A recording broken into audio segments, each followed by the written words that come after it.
Hello, everybody. Good morning. How are you doing? Glad you're with us. The whole 9 yards, Longshore and McKnight, kicking off a Tuesday here in late June. Man, already the 23rd day of June.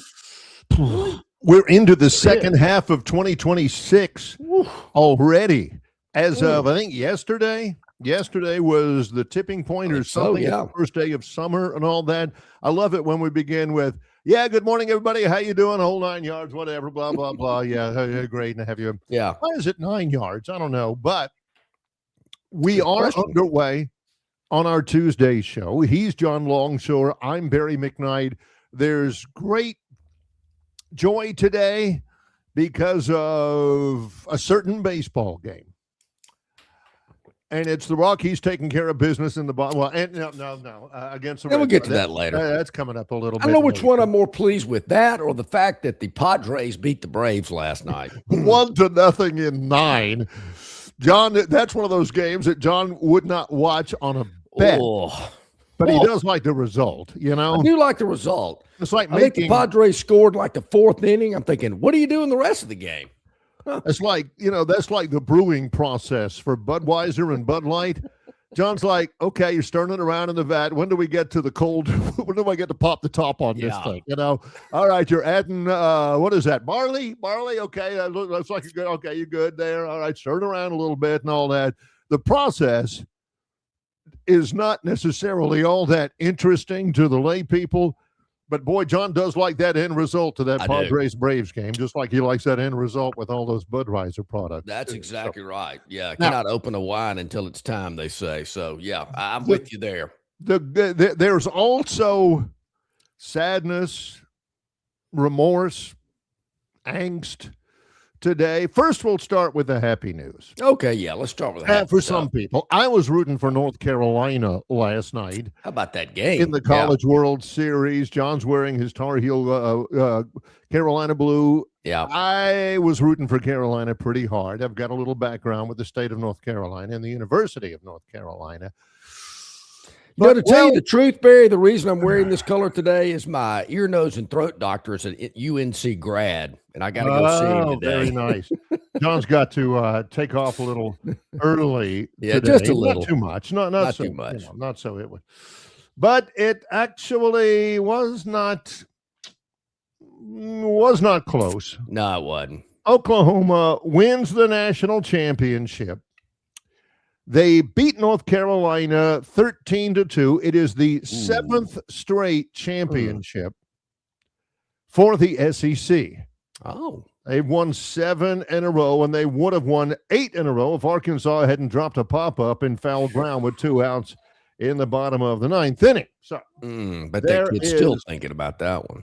There is that. Should Bama fan feel better that they got beat by the national champion? No. No, shouldn't? Okay. No. Well, I caught a lot of flack from Bama fans yesterday, Barry. Woo! About a lot of things, probably. Oh. But Oklahoma is the national champion. Yeah, John, if you look for them in the SEC standings, you would have to go to the load more. During the regular season, Oklahoma finished in a tie for 11th place in the SEC. Tough league. They finished 3 games behind Auburn in the standings and 4 games behind Alabama. They were tied with Vanderbilt for 11th place, ahead of only Kentucky, LSU, South Carolina, and Missouri. And now they're the national champions. Didn't Alabama take 2 of 3 in the regular season series? I'm currently researching that at the moment, but my computer's running a little slow. I'm pretty sure they did. Yeah. The fact that John corroborates me on my thought before I hit the research. Well, my point being, makes Barry, me feel better that did actually. It's kind of like, does that really matter? They ended up winning the national championship, which is the ultimate goal. I know some people will tell you getting 100 wins in Major League Baseball or, I don't know, winning X amount in college baseball. It's kind of like going into your in-state rival's big football stadium and losing. in the regular season, winning but the then national. we ended up winning the national title. Nobody cares about what happened in that regular season game. As it turns out, Oklahoma lost 2 out of 3 against Alabama in early April. It was the first weekend of April. So 2 months ago, Alabama won 2 out of 3 in Norman. They were all pretty good games. There were no blowouts. So what happened there? Oklahoma is a national champion. They are hoisting the trophy. They are all that. And nobody cares about what they did early on. You know what happened back in April? That and 50 cents will get you a cup of coffee in Norman. They really don't care. More like $1.50 or $2.50. Barry, this is interesting. That Daniel points out. Oklahoma won last night's College World Series championship by the same 13-2 score. Sooners won the 2000 national championship versus FSU.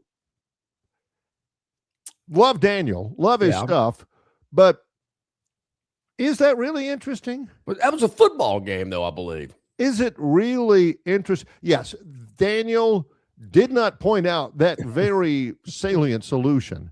Just for those people who are wondering, he's not talking about the baseball championship. That's true. Like so many others, when you're talking about sports and you don't necessarily define what sport you're talking about, the default is always football. Yes. I'll say, John, are you talking football? He says, well, naturally, of course. Yeah, so that is the case. Josh Heupel was the quarterback. Yes, he was. For Florida State in that game 26 years ago. So is that interesting?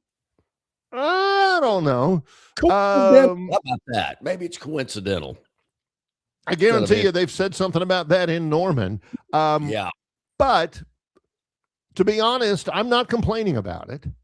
How does Oklahoma win it when they finished 11th in the SEC and 2 games under 500 in the league and all that kind of stuff? Because you know what? When we get to a 24-team football playoff, you're going to have crap like that happen. You just go ahead and get used to it, because all of these people who were saying, it'll be more inclusive. It'll be warm. It'll be fuzzy. It'll be touchy and feely. How come you never hear about feely except for in terms of touchy? Yeah, don't forget about engaging. It'll be engaging. Will be engaged. More fans. It'll be a big, happy time, and life will be golden, and the beer will taste even better, and all that kind of stuff. He ain't talking about including more teams. He's talking about including the same leagues. All of you people at North Texas and all of you people at Jack State and all of you people at Middle Tennessee, don't buy what he's saying. What you're going to have with a 24-team football playoff is what you're having in a 64-team baseball playoff. You're going to have some team that didn't do diddly poop during the regular season get hot in the postseason, and some of the football lifers who have spent their entire life cutting their teeth on the old way of doing football, they will clutch their pearls and they will gnash their teeth and they will lament the way the world is coming to, and something about participation trophies like always.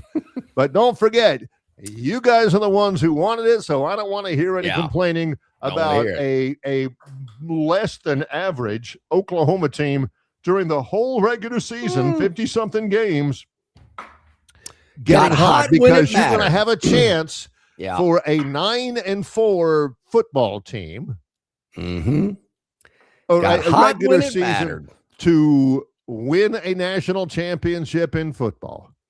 And you Barry, guys might as well remember what I tell you now, because it's going to happen. That's kind of like Poindexter. His senior year, he's the big nerd. He gets picked on the whole year, and he ends up showing up at the prom with the homecoming queen. And you go, whoa, Poindexter, what happened here?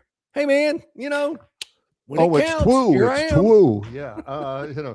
Is it true what they say? I mean, you've been picking on me all year. Look where I am now. Here I am. Yeah. With the homecoming queen. Yep. So, personally, I don't have a problem with Oklahoma's done. They took care of business when it counted. They got there. They certainly did. They were beaten. And, They the got games their they foot in the won, they were door. beating the snot out of people. And these were games that in the regular season, they weren't successful in. Were they going through it kind of half-assed, for lack of a better term, till they got to postseason and cranked it up a little bit? I've heard that about professional leagues before. Oh, the playoffs? Oh, let's turn it up. Okay, here we go. And they're very successful. NBA's got the highest ratings they've had in years. NFL's off the chart. Baseball, I don't know. I don't know what's going on there. But anyway, those two, at least 2 out of 3 ain't bad. That's what Meatloaf told us. Yes, and he was right. But the lamentation of the day, despite all the good news out there, and I've been scanning all the sites, Oklahoma wins the national championship. We find out from several other highly thought of news sources out there that, for instance, here we go. Big time 2028 in-state prospect building a bond with Tigers. Yeah. Auburn offer a big one for in-state 2028 OL prospect. Top 24/7 OT commit locked in with Auburn. We're seeing all of this good news. Yeah. But the bad news. How about the running back that flipped and is going to Missouri? Forget about that. Auburn had some 4-star running back, and he flipped to Missouri, I see. I thought he went somewhere else. But yeah. Yeah, they lose some tomato can from somewhere. I forget. Who cares? But yeah, it doesn't matter.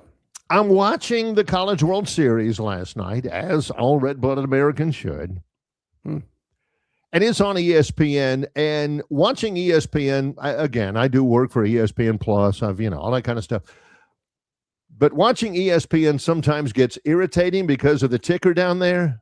And I'm like, I know that Messi now leads the World Cup in career goals. Do you have to run that up there every 3 minutes, the entire thing? And I'm sitting there eating my popcorn, watching the game, rooting for the Tar Heels.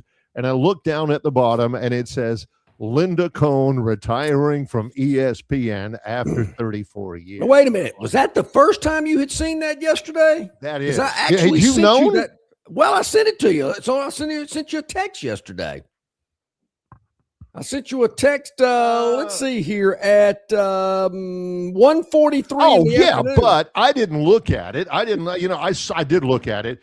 It's, it's the link. You see the link on it. It says, oh, this is bright and shiny and everything. Yeah. It says ESPN's longest tenured Sports Center anchor announces retirement. Quote, I was a fan first. Nothing in there says Linda Cohn. Well, you got to tap it. I know that, but I'm busy. I'm not going to say, oh, geez, what's this? My little, how would you say, addendum to it? Say it isn't so. Should have definitely caught your attention. I'm thinking Chris Berman. I'm thinking Jay Harris.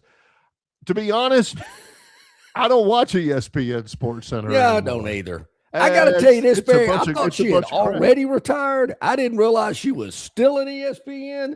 And based on some of those photos I've seen of her when she started to today, I think she's had a little work done. Not that there's anything wrong with that, but I went, is that Linda Cohn? Really?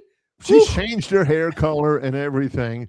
Just so everybody knows. For the record, I was never a big fan. I was never a huge fan. I think you have said that 100 times. Barry thought she was just the best that ever been on Sports Center. Well, I thought, and this is one of our many early disagreements. I always thought Linda Cohn was beautiful. John thought that if Mr. Ed was human and female, he'd look like Linda Cohn.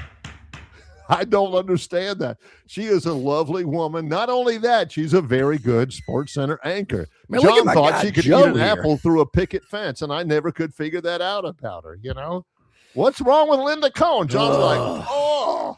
Yeah. I like Linda Cohn. I never have met her. Don't know anything, about her background or her history or anything like that. I just thought she was a really good anchor and a very attractive Well, lady. as Joe said, Linda Cohn's a nag. Well, that's your opinion. That was Jim said the same thing. Jim but I think that's pretty good. Well, so she's hey, I have nothing. retiring. She's a nice lady. She's Her come last- across great. Awesome. Yeah.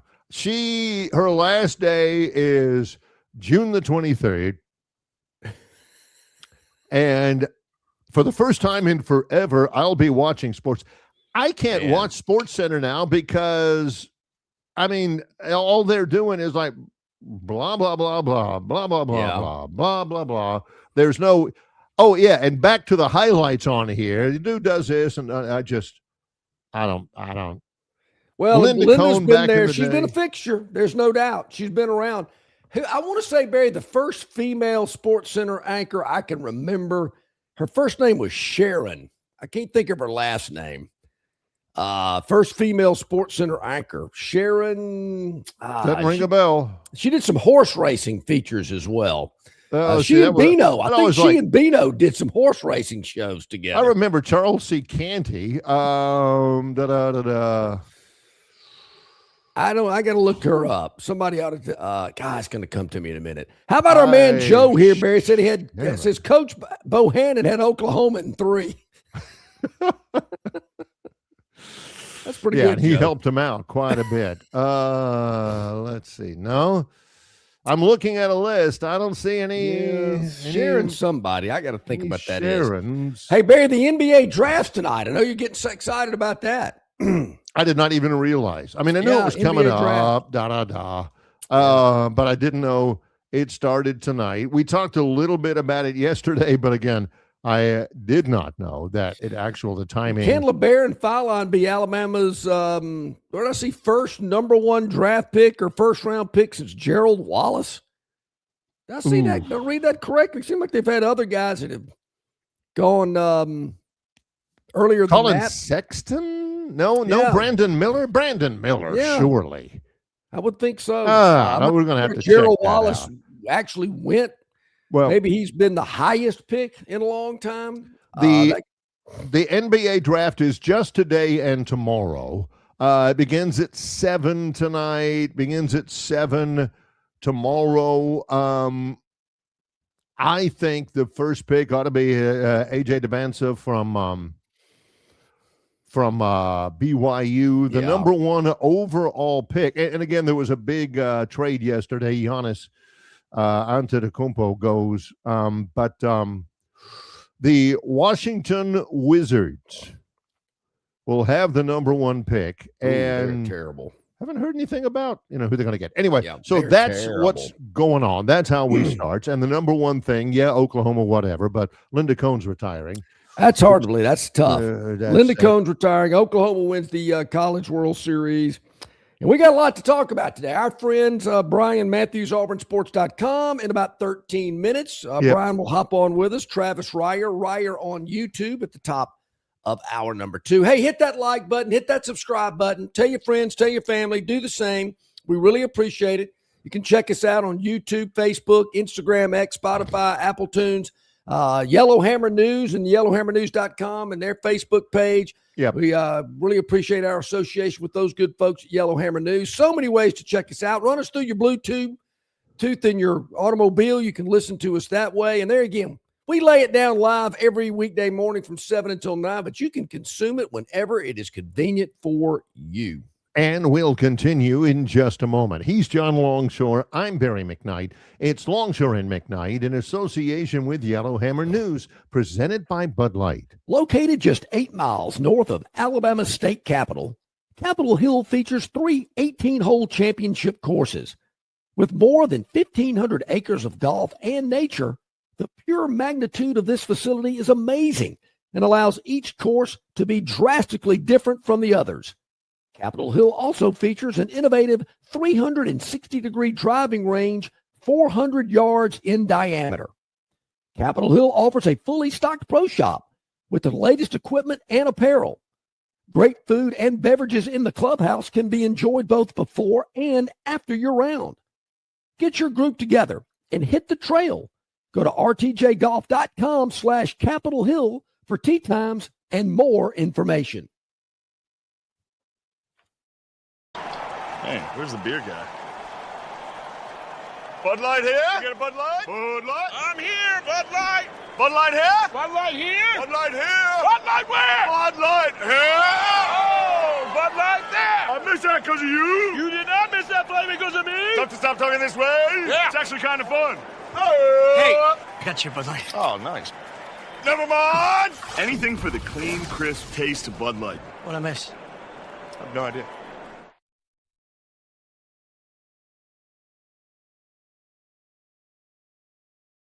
Chances are there's a pack nearby. Fortunately, the same applies to beer. Head for the mountains of Bush. The Bush Guide, cold and smooth survival skills. To avoid going in circles, make note of recognizable landmarks, like that. What's wrong with going in circles? Different circles, Ross. Okay. Head for the mountains.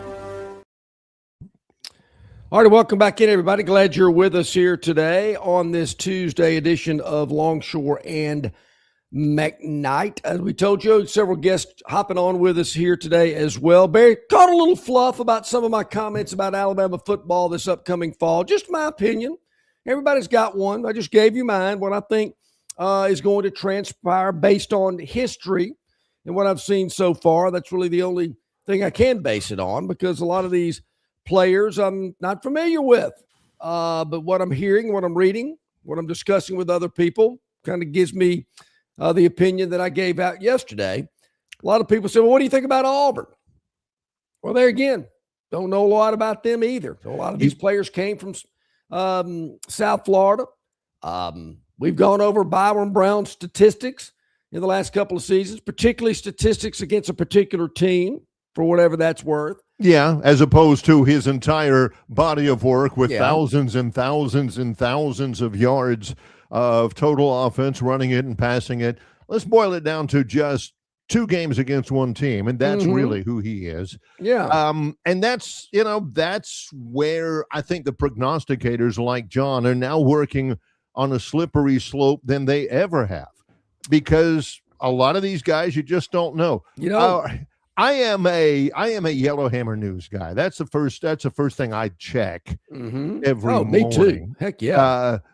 AL.com, and not that I'm a flaming liberal or a arch conservative.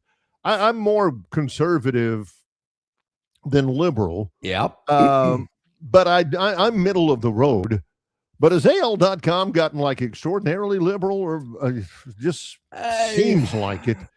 To me, I got to do a little more research. I don't know, because I don't follow it. I don't either. But so sure. To my point, how difficult it is when back in the day, AL.com would put out, hey, 3 players that Auburn fans need to know. Who are the top 5 players on the Crimson Tide team? Stuff like that. Well, today, just an hour ago, actually, AL.com posted 50 players Alabama fans need to know.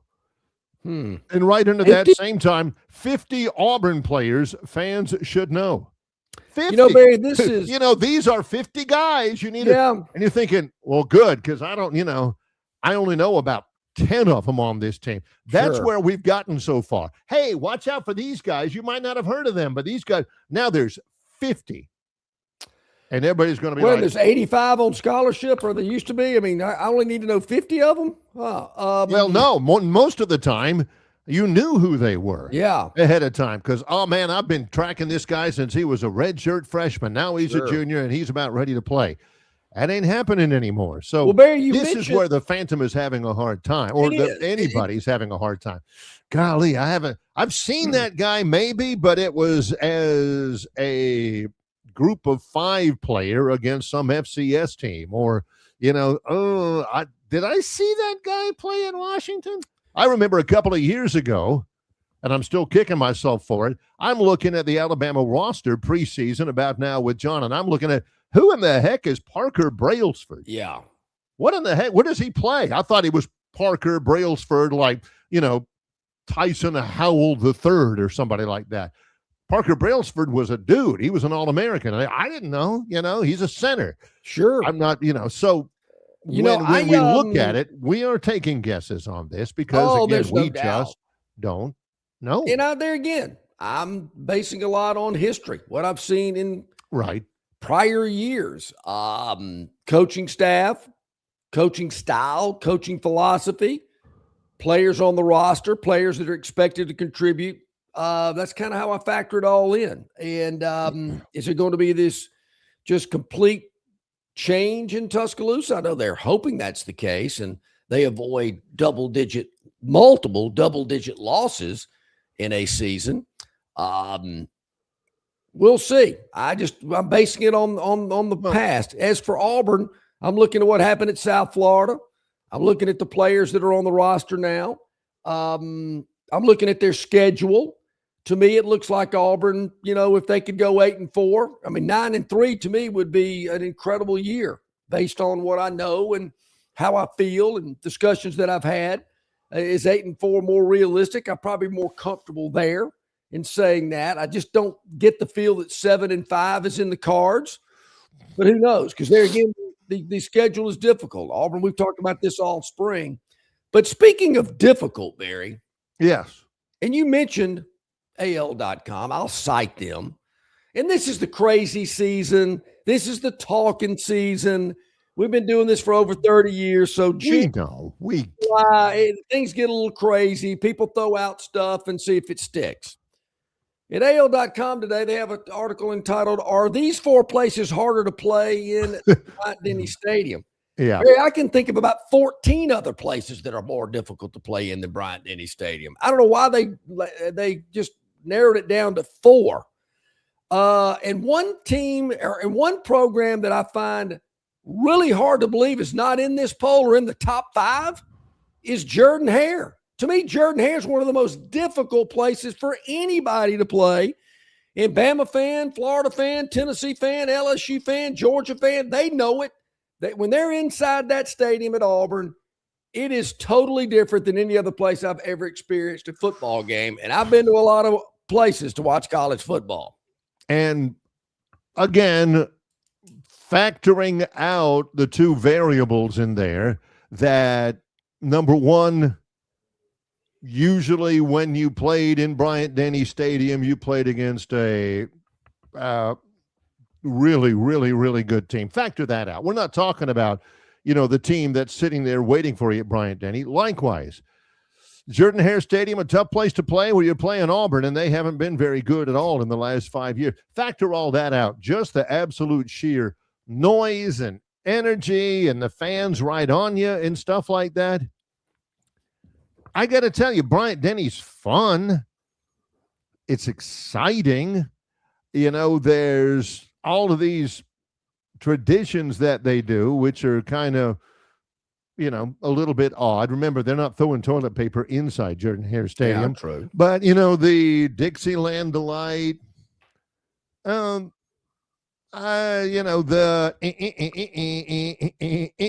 all that stuff.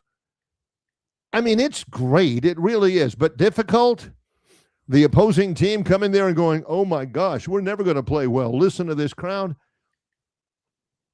It's good, but it ain't top 5 good. This is from EA Sports ahead of their release of their college football 2026 game that they got, the video game and everything, which is supposed to be really good. I'm sorry, college football 27 video game. 4 venues ranked ahead of Alabama. Number 1 was LSU.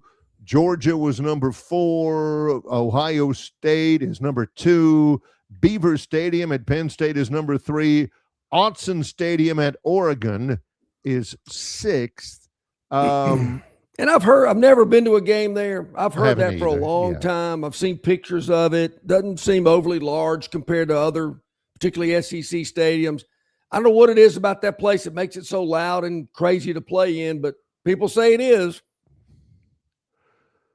The only non-SEC or Big Ten stadium to crank EA Sports top 10 toughest places to play was at Clemson at number 9. Texas A&M was number 10. And I've never been inside Texas A&M Stadium. I've been to every other, at least outside it. Well, I've been outside Texas A&M. I've seen every stadium in the SEC, and Kyle Field ought to be number one because that place is huge, and their fans, dress up like army men and stuff. They're committed, but Alabama it's good. I have to watch myself because Alabama fans are sensitive, number one. But when John is talking about, if John were to ever say, I see Auburn as maybe an 8-4 team, right? The Auburn fans would be like, all right, okay, yeah, here we go. But if John were to say, man, Alabama is at best an 8-4 team, they would be like, what? Yeah. Are you crazy? If John were to say Auburn's 8-4, they'd be like, oh, here we go. Oh, yeah. Can't wait. Where do I get my season tickets? And Barry, this is Alabama. If he says Alabama's 8-4, people are canceling their season tickets. This is Ain't from no way I'm sitting through that spot. Came up with the tagline and should have copyrighted it. It's a perennial 8-4 program. That was 30 years ago. Actually, it was 7-4 back then because there was only 11 games back then. And I'm giving them a win at 8-4. Perennial 8-4 program. They got a chance to go 8-4 this year. I firmly believe that. My point being that when you say, Alabama Stadium is not one of the 5 toughest places to play, and I don't think it is. It's not like I'm saying it's a horrendous pile of crap. It's not. That's right. Fans are saying, wait a minute, how come you're dissing it? I'm not. It's a really good stadium. But I've been to a lot of stadiums, and it's not top 5. You got to watch out. Because Bama fans, if you do not immediately say they're the most wonderful thing in the history of civilized humanity, they don't like it. Yeah, no it doubt. is good. I've lived with them a long time. You've been around them as well. I get it. And there's been some incredible atmospheres at Bryant-Denny, particularly at night. Night games in Bryant-Denny are great. They're great, yes. Unbelievable. But I've been to some clunkers in Bryant-Denny too. And I know there's clunkers at every stadium around, but I've been to Baton Rouge, and I've been to Knoxville. I've been to Auburn, been to Oxford. Those places can be off the chart. And I know it's because Bama's in town. I've seen Auburn play other teams too. Place is electric. They never sit down. Shakers everywhere. Everybody's going crazy. And I know they're hungry. I get it. It's been a tough, famished. Yeah, it has been a tough 10-year period. Of time. They're hungry.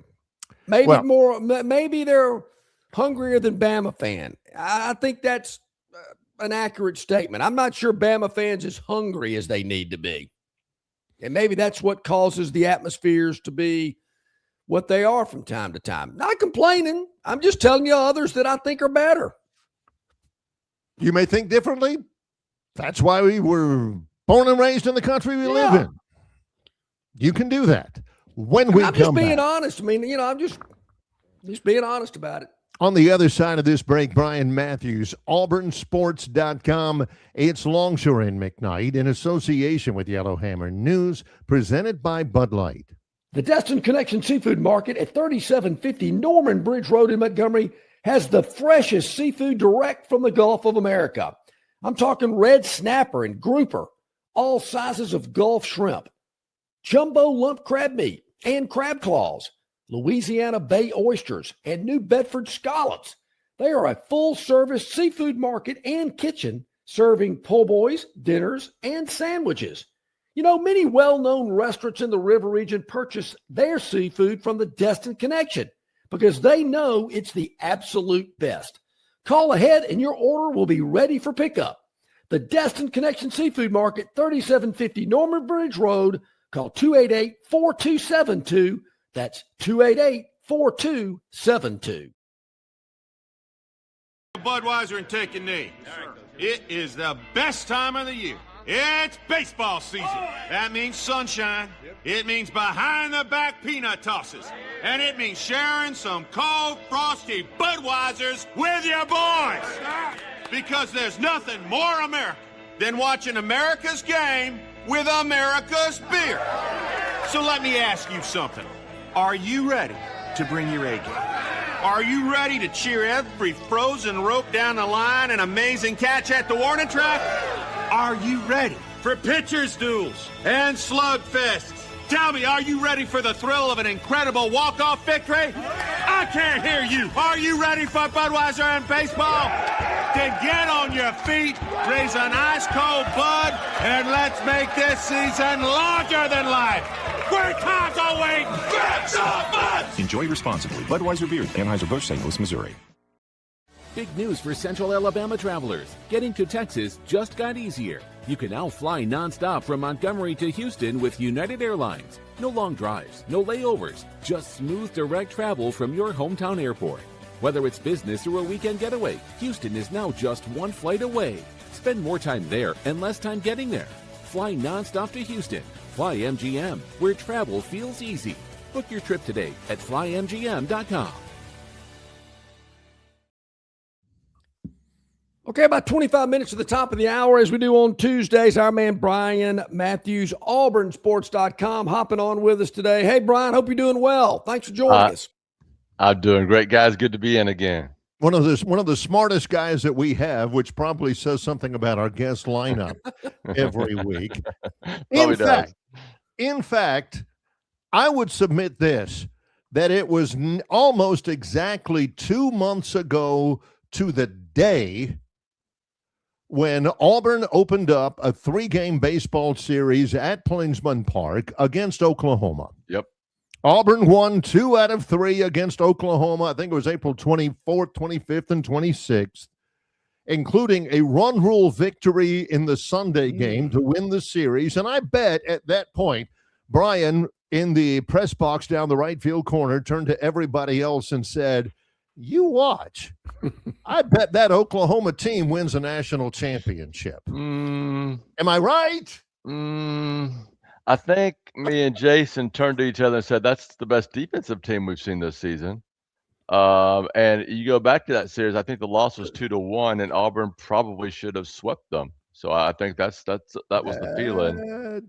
It is confirmed. 2-1. But yeah, that was a interesting series for Auburn. You just felt like Oklahoma was just another team.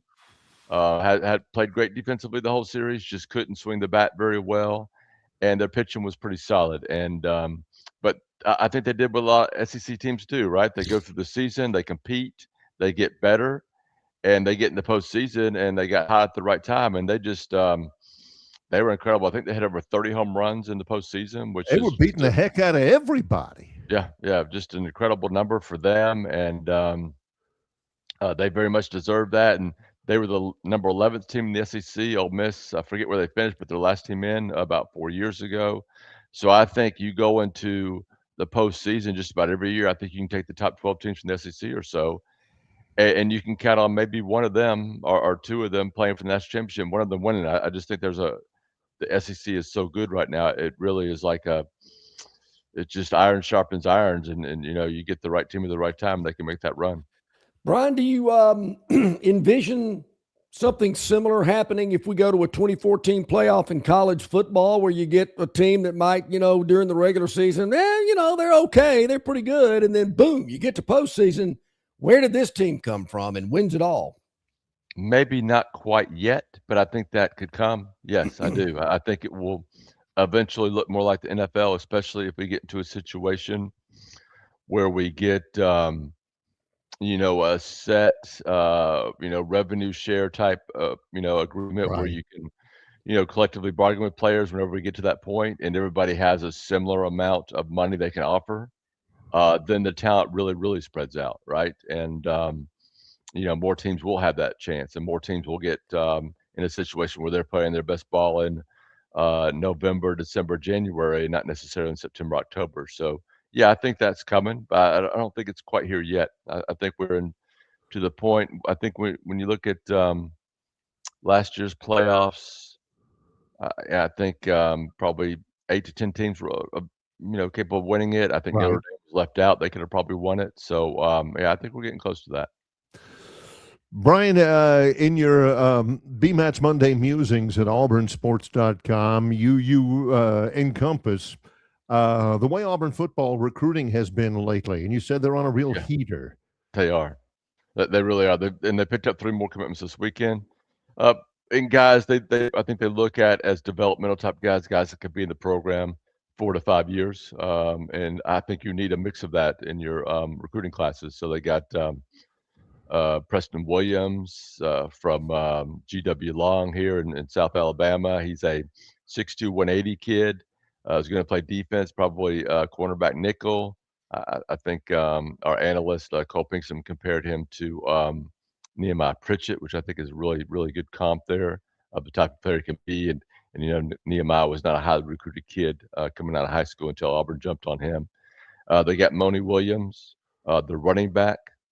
And I think what I like most about getting Williams was they anticipated or knew they're going to lose one of their top running back commitments to Missouri. The kid was from St. Louis. And instead of waiting for that to happen or pretending like it was going to happen, they went ahead and got a commitment from his prospect from his replacement before it happened. And that's something that you haven't seen Auburn do a lot of. You've seen them be the victim a lot and get played a lot. What you haven't seen is them acting this aggressively recruiting wise, and I like that a lot. And then I guess late yesterday they got Nasir Banks, safety nickel kid, 6'1", 190, another kid that's going to get in the program, take a few years. Is not going to cost an arm or a leg, but could turn out to be a really, really good player here when his time comes. So you're seeing a great mix with this class. I think they're up to 22 commitments, number 12 nationally, of highly recruited kids and kids that they feel like they've evaluated as future, good players and good solid SEC players. Brian, when's the last time you've seen Auburn recruit like this? Ooh. Well, it's different because you can go back to Hugh Freeze's back-to-back top 10 classes, and that was good recruiting, right? But when you go back and look at it, were those classes well planned out? Were they just signed a bunch of really good players with high rankings, right? And most of those kids are no longer here. So you look at this class and the way it's developing, you can see it's planned out really well. It's smart. They're going out and getting players, elite type players all over the country that can come in and play right away. And they're getting some really good players to develop, a lot of them closer to home, which makes a lot of sense to me. So I just think a lot more thought into this into the process of recruiting under Golish, and it seems like he has a really good plan, and they're executing it really well. Let me ask you about this, about the you've talked about this before, and you're really the first person I heard of that thought about the concept, because we were asking you, this is way back when venues were starting to hold concerts and starting to have, well, in Auburn's case, of course, a World Cup friendly, which sold the place out. You were the first one to say that I'm looking for colleges and college venues to do more of that type of thing. We hear that if an Auburn alumnus, Ella Langley, who initially enrolled at Troy, by the way, she's from Hope Hall. Right. She's a big deal. She is coming to Neville Arena for a concert during her Dandelion tour in the fall. This is what you're talking about, right? This is not a one-off here and there. This type of thing makes a lot of sense, obviously, for her, but a lot of sense for Auburn too, right? It really does, and that'll be August 28th, 29th. The tickets go on sale Friday for those interested. And yes, this is just one more step into, hey, we've got to find ways to generate money in our athletic department, and this is how we do it. I thought the friendly with Argentina and Iceland was a big success as far as getting people there and getting a lot of exposure to it, and they're going to try to do that every single year if possible. And even if you look at the World Cup, I mean, a number of games are played just up the road at the Mercedes-Benz Stadium, which seats about 71,000, and you play on turf. Most soccer teams hate to play on turf, especially elite teams. They could come down I-85, 90 minutes away, and they've got an 85,000 seat stadium on grass. That's now shown that it can host a big time soccer match. So I would look for Auburn to really push that in the coming years, and then I'd also look for more concerts too. I was a little surprised that that they couldn't get Ella Langley and Jordan Hare, but I guess August 28th, 29th is way too close to the season to have people a concert try to set up on that field. It might tear it up pretty good, which makes sense for her to go into Neville. But that's going to sell out really, really quickly with how popular she is today. I've got a story about that. Of course, right. Troy baseball played in the Gainesville Regional and won it. And of course, the coach at the University of Florida is a friend of mine, used to coach at Troy, John Summerall. He gave us a tour of everything and all that. And he took us down, to the playing surface at Florida Field. And I mean, there was nothing there. It was all dirt down there. And I said, Coach, what's the story? He said, well, we had the Morgan Wallen concert here a week or two ago, and we had to, we had to get rid of all the grass and da. So that is a thing. Yeah, I would think concerts in football stadiums need to happen in the spring so they can redo it and have the whole summer for it to grow back. Yeah, spring, summer, and early summer, I think works pretty well. Auburn's got, is it Morgan Wallen Auburn has coming up? I can't remember who it is, but they've got another concert coming up in Jordan Hare here fairly soon. So, but there'll be plenty of time for them to get that turf back up. It's a little too late for them to get zig in the zig. Can they not squeeze Rush in for Jordan Hare? Man, I know we were talking about that last week. We actually had somebody on the chat line wanted to know, hey, ask Brian if he's seen the video of the new drummer for Rush. I have incredible. Yeah. Yes. One more thing, and I'm asking you stuff about, because you're always really good at kind of, getting the pulse of where college athletics is going and everything. Speaking of that, Brian, this has been a topic of conversation. This is a roundabout question, so bear with me. John and I have talked before, for instance, just as an example, about Coleman Coliseum in Tuscaloosa, about, they're going to renovate it, they're not. They're going to build a new arena, they're not, and all of that. And the point being, ultimately, at least, the rationale is that, well, all of that money doesn't need to go to a new facility. It needs to go to NIL or whatever. When Auburn committed the $323 million for a third of $1 billion at Auburn University to totally redo Jordan Hare, and auburnsports.com has shown the mock-ups and the projections and all that of what it's going to look like. We've talked about that.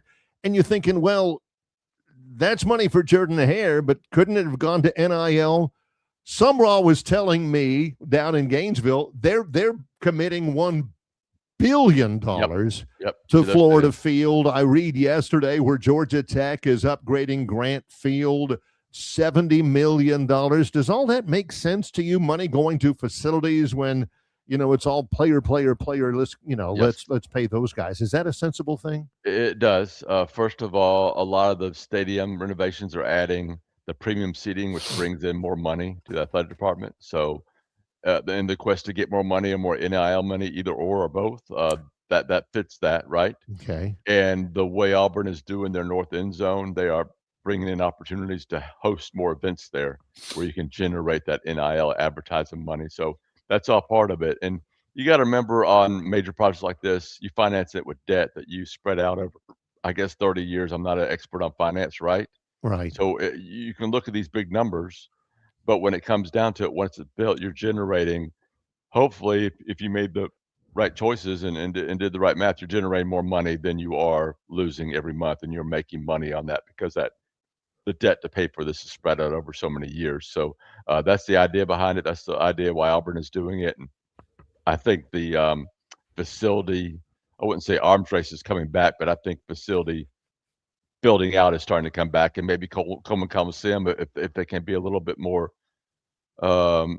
if they can find ways to generate other income out of renovating Coleman, maybe it's time to get another look at that and maybe get that done. Well, the best renovation they could do is start with a wrecking ball, but that's not going to happen there at Coleman. But I'm with you. I mean, particularly in your biggest revenue generating sport and other ways to generate revenue. And let's face it, I think there's facilities across the SEC that needed to do that. I mean, Florida probably hadn't had a renovation. That place has looked the same to me for 30 years. Yes, it has. Auburn, certainly we've talked about Jordan Hare, and you've seen what they've done in Knoxville, what they've done in Baton Rouge, what they've done in Athens. So you certainly have to do that with the football stadiums. Alabama did it multiple times during when Saban was there. But, you can't say, well, what are you're going to kick basketball to the curb? I think that's a very interesting topic. I know they've spent a ton of money in Tuscaloosa on practice facilities and practice gyms and practice locker rooms and all that type of stuff. But the cost of building a new arena, what was it, Barry? What was Neville Arena? 90-something million? You kept flipping the number up and down depending on the point you were making that day. True. According to John, it was anything from 87 to 95 or something. You couldn't build 90 million wouldn't get you anything today in terms of a basketball arena. No, it would not. And I think it was right around. I think it was just under 90, if I remember correctly. Yeah, I agree. If you're going to do something basketball wise, I mean, if you renovate, it's about adding the premium seating, right? And you have to have there has to be a market for that in Alabama, and I would think there would be because of the success they've had. And maybe a brand new arena with a lot of premium seating could meet that market, or maybe the market says, hey, we just need to renovate and put in a certain amount of premium seating. So I don't have the math in front of me, but I do think there's an opportunity now with certain programs across the country with certain sports to start adding more into their home arenas or stadiums or whatever. I don't know if you've ever noticed it, Brian, watching an Alabama game in Tuscaloosa, but when the ball comes to a particular end of the floor, my eyes always go to the media area, which is in the worst place it could possibly be. They could make premium seating there. I don't know when Greg Burns going to listen to me and get those media seats out of there and put premium seats there. I mean, it's an eyesore. It drives me insane every time I watch a game from Tuscaloosa. It's terrible. Well, John, I've already declared war on college ADs for moving the press out of areas where they can actually see the game. At Auburn basketball, we're in the rafters. All I can see is like heads bopping up and down. At the football game, we've got the double wide in the sky where they sit the media. We can't see anything up there. Give him a moment while he writes that down. Hang on. Double wide in the sky. Double wide in the sky. Yes. It's ugly. You can't see anything up there. It's terrible. You can't hear anything. And now in baseball, we're up there hugging the right field foul pole. So it's hard to tell what's going on there too, unless there's a ball hitting the right field. So yes, I've declared a war on John Cohen and all ADs around the country for doing this to the poor press. Brian Matthews, auburnsports.com. One final question before we let you go. auburnsports.com has got the team ratings for recruiting right now. Rivals out at Auburn at number 12. Yep. But then again, you I think you mentioned it. The dead period began yesterday, goes until really the start of the season. Yep. That looks like that's going to hold, right? I mean, something to be excited about for sure during the summer. Pretty much. There's going to be some, comings and goings over the next 5 weeks or so. I think through the mid-July is when most of the kids that visited during that period of May, June are making their decisions, right? So you could still see some activity in the rankings and some teams moving up or possibly down. But yes, I think once we get through the next few weeks here, then the next big period you get is once we get into November and close to that early signing period when, oh gosh, we're desperate for this player. We need to pay more for it. Or, oh gosh, this team is just about to change their head coach. I need to look for another school. And you have that little period going through. So, I think Auburn is on pace for a top 15 type class. If they get some bigger kids, and finish really strong, maybe top 10. But I think that's good enough to win championships now because I think the key is getting enough really elite players and then in a recruiting class, adding, enough guys you can develop and keep in your program for 3, 4, 5 years. You look at Indiana; they had, I think, the nation's oldest or most experienced roster, some combination of that last year, which played a big part. And then supplementing that roster through the portal. So I think there are different ways to build a championship roster rather than just trying to go out and sign the most 5 stars and the most top 100 players in the country. I don't think you can do that anymore. I think that those rosters at Alabama, Ohio State, Georgia put together, 7, 8, 10, 15 years ago. I think they'd be too expensive to put together right now, number one. And number two, you would not be able to hold on to them for very long. You couldn't keep that many people happy. Right. Exactly. Yeah, Exactly. Yeah. No way. Good stuff. Brian Yes. Matthews, auburnsports.com. It is the summer, but you guys are not taking the summer off. You guys are working hard. How can people access all of the information and the content you provide? Yeah, the big thing happening right now is still football recruiting with the commitments and guys making a decision, and there's still some more coming today for Auburn, potentially 2. I think both the wide receivers, if I'm not mistaken, are announcing today. And also baseball portal watching. Auburn's got 5 portal additions. They may be close to done. I still think they may add a pitcher or 2, depending on the situation they get in.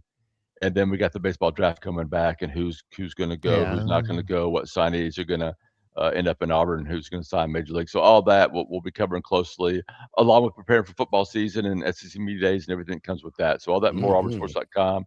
50% off summer sale right now, and you can follow all our coverage on my Twitter feed at BMATAU. Brian, as always, man, we appreciate your time. Great insight and analysis information. auburnsports.com. Thank you, my friend. Appreciate you guys. Y'all take care. You too, buddy. You, yes. Man, great comments as always. I like how Brian thinks like I do, Barry. I mean, these ADs, come on, you're treating the media like dirt. Let's go. Face it, the main value that you got from his visit is double wide in the sky. If we talk about the Auburn press box. That's a good one. We'll hear that again sometime That's real soon. a good one. Stay with us. In just a moment, we'll visit with Travis Ryer, Ryer on YouTube. He'll join us when we get set to begin our second hour here on the program. We mentioned this a lot last week when John wasn't here, because John does a really good job of pointing this out. If you're watching us right now and you haven't hit at least the like button, come on. We know you like us. You know, it's not like we're saying, gosh, we hope you like us. We know you do. If you're watching, you're loving it. You're loving the repartee. You're loving the knowledge. You're loving the hot takes. You're loving the guests. We get it. Just hit the like button at the very least. Just for being here. And if you're thinking, man, I can't wait till later on in the year when we go through, the schedule and give an updated win-loss record for every team in the SEC. Or, man, I can't miss those guys down at SEC Media Days in Tampa. Then hit the subscribe button. That way you are in. You're one of us. You're a club member, and you don't miss any of the new stuff we give you, some of the updates and all that kind of stuff. Just like and subscribe. It does help out the algorithm, and I like that's all I word. can say about algorithm. That. That's a great word. Yeah, I love that. Well, one quick reaction as we get ready for the top of the hour from Coach. Coach says, you are right, Brian. There is no way Bama, Ohio State, and Georgia were able to assemble that many 5-stars without paying big money. Mind you, before NIL, LOL. Now, when he says OSU, he's not talking about Oregon State. Right? I don't think so. Or Oklahoma State. He's talking about Ohio State. You're just not going to be able to keep that many people happy. That ain't going to happen. No, I have a... you look back at some of those Bama rosters, and they were... Najee Harris and those guys, the 2020 team, how they keep all those 5-stars happy? I think Josh Jacobs led the NFL in rushing and was like a 3-time Pro Bowler, and he was like third team for 2 years in Alabama. Come on. How's that work? That ain't happening anymore. Guarantee you that. Now, coming up, second hour, live programming, Longshore and McKnight, in association with Yellowhammer News, presented by Bud Light. Well, Lyle has done it again at Marguerite's Exquisite Jewelry on Vaughn Road in Peppertree. Mention Longshore and McKnight and buy any of their 3-carat lab-grown diamonds for just $999. You heard me right. Any of Marguerite's 3-carat lab-grown diamonds for just $999. Mention Longshore and McKnight to get this incredible deal all month long in June. It is Lyle's June special at Marguerite's Exquisite Jewelry, open 7 days a week. in Pepper Tree, adjacent to Chappie's Deli on Vaughn Road.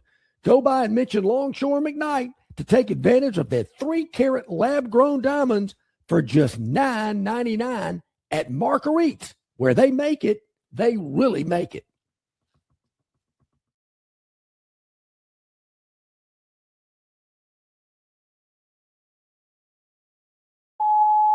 Hey, bro, weirdest thing is happening at the game. This guy sitting next to me says, "You're our good luck charm."